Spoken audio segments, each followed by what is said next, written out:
What do you know, everybody? It's Clarissa here. We are back in the limelight yet again this week with another phenomenal entrepreneur. But before we get to that, I do want to remind you that you can go over to clarissaburt.com, where all of In the Limelight Media lives.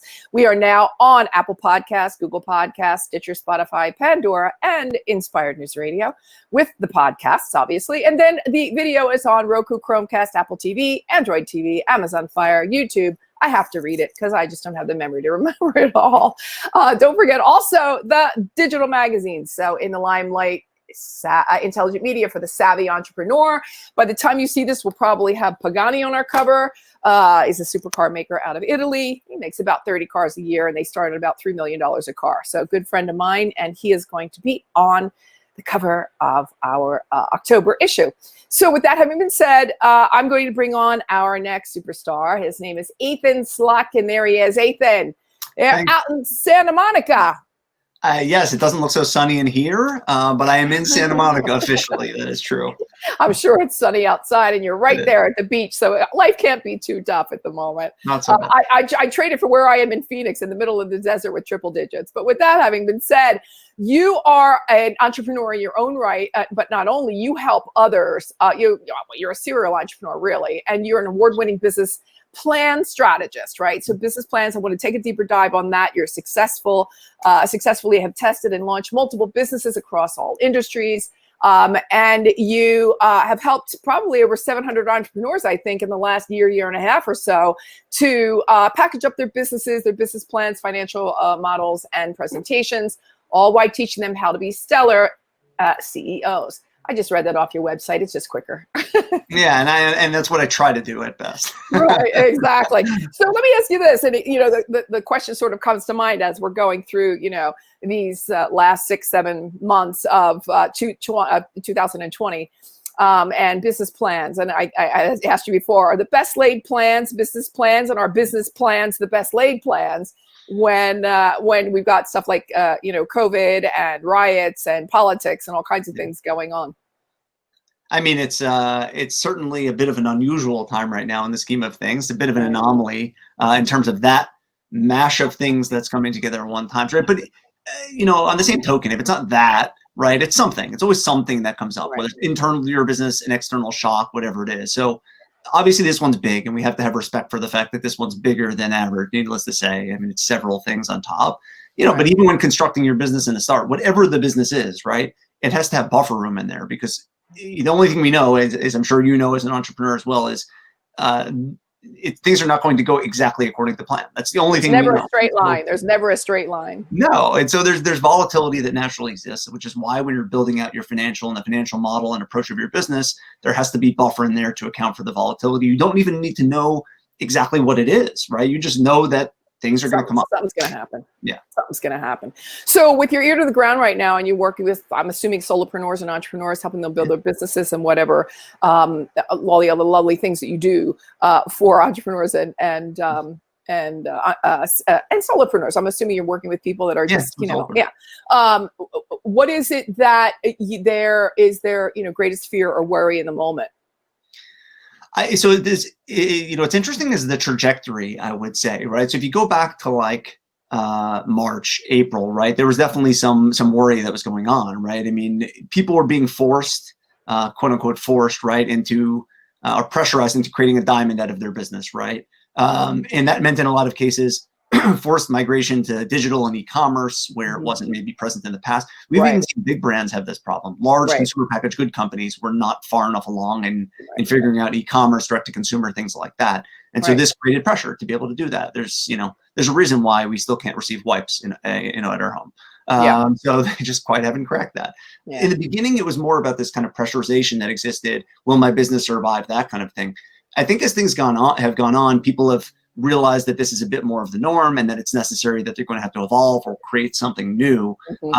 As a result of that, like trajectory wise, I'd say since July, for me at least, the kinds of ideas and things that I'm seeing are purely cognizant of this quote unquote new world.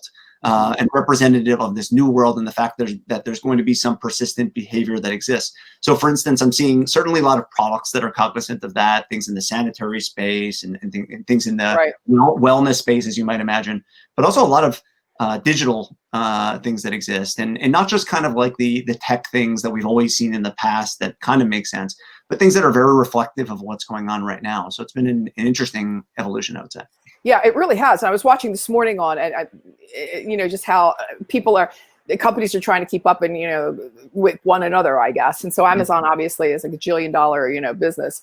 And now Walmart's going down that same path with, the Walmart's kind of be like a Walmart Prime. So Walmart now is moving out of just your delivery groceries or grocery deliveries, what it used to be. And now it's going to be going down straight, across the board. And they've cut it like $20. So Amazon Prime's $119. You're going to get, Walmart now and all of its glory for $99 a year instead. So it's really been very interesting to see how things are keeping, trying to keep up one with the other. But when it comes to a lot of the shifting that's taken place recently, we've seen a lot of people, that really there's no more office, or they even were, fired or let go of their jobs. We've seen a lot of people go into, course creation and, a lot of stuff online, digital creation, sort of going down another whole path.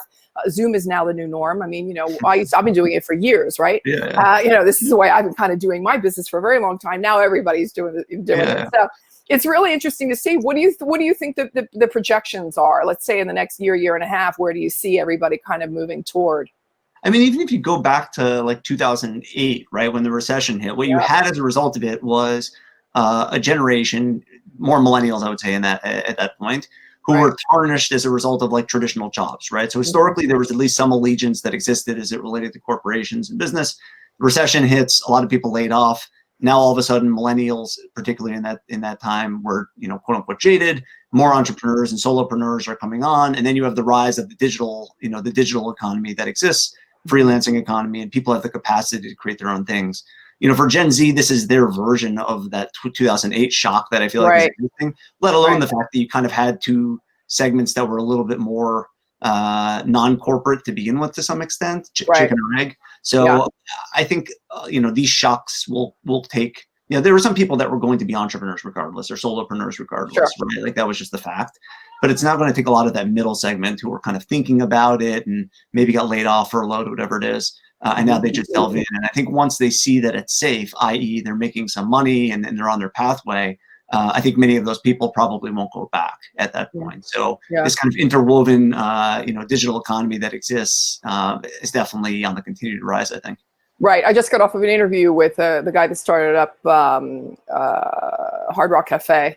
And he's just partnered with another guy who's a musician. And they're starting this whole new bar, if you will, foodie genre, whereby there's food and there's music. Music obviously changes all the time, and at the end of the day or at the end of the night, if you weren't able to make it, you could download the concert that happened right then and there onto your iPhone and off, or your smartphone, and off you go. So there, and I said to them, I asked them the same question: are you guys like right now in the middle of this? What's going on? This is a time to start a business, or is this time to not start a business? And obviously, it's the risk takers that are the ones that I think over time in history, we've always seen that, the risk takers and the ones that really just don't live in fear, that are the ones that usually hit it right, the bullseye right in the middle. I know you wanted to go down, you wanted to talk a little about, college, recent college grads and, the difficulties that they might be facing right now and how demoralized they might be. Yeah, I mean, I think one way to frame that up, right, is businesses, use, even the start of this discussion, right? Like multi-channels is crucial for your business, right? You need to be able to hit every channel possible. The reason is people don't know about your business or your brand. You don't get exposure. If there's no exposure, people can't even know to buy to begin with or be attached to it, right?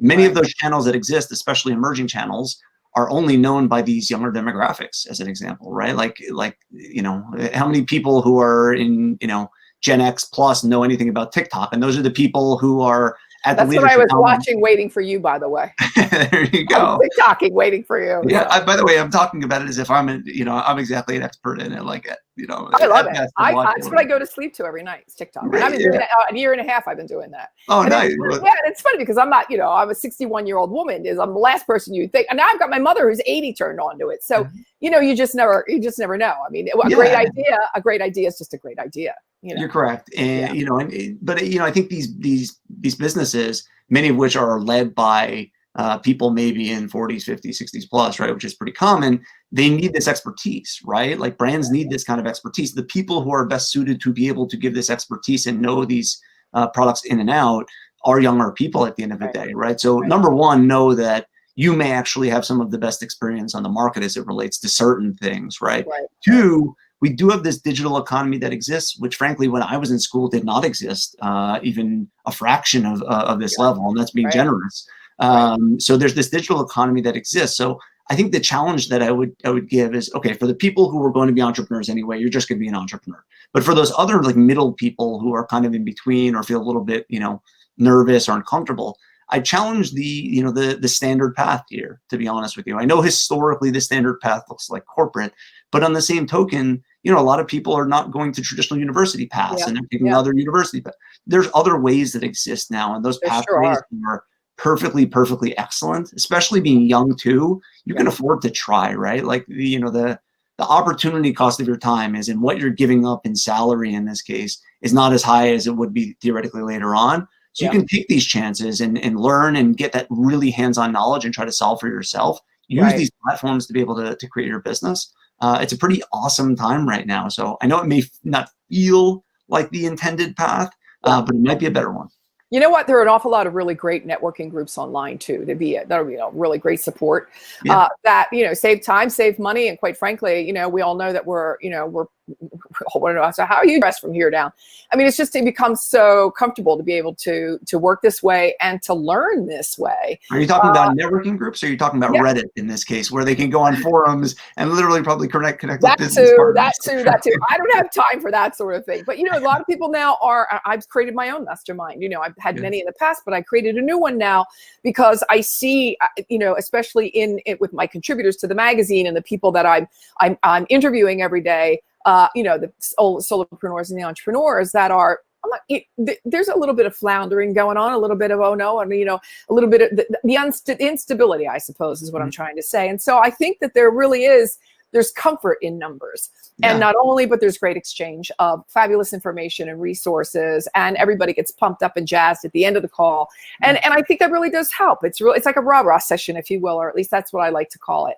And that's how I would like to help them. So again, the greatest challenge is that the college grads are facing would be what then? Just kind of, is it picking, choosing, not going down a corporate path, maybe just deciding to veer off into an entrepreneurial endeavor, or what? I mean, the way that it's said sometimes to college students, I think somebody mentioned this to me once, is pick what it is you enjoy doing and then figure out how to make money from it, right? To be able to be an entrepreneur, putting aside like the mentality stuff, which is all crucial too, to be able to find an idea that's good, all you need to do is determine and find problems, right? When there's a problem that exists potentially in your life, that problem may need solving.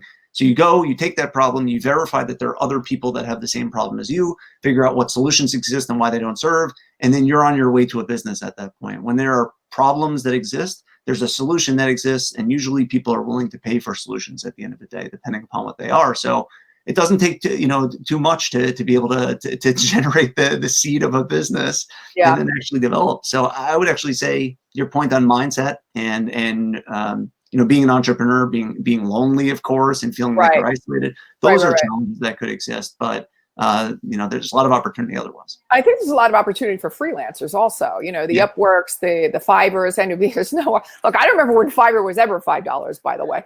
I mean, it's, there's some nice money to be made over there, right? I mean, have you ever done a $5 gig on Fiverr? I've never seen one, but I've never done it. I've hired for it, but I've never done it.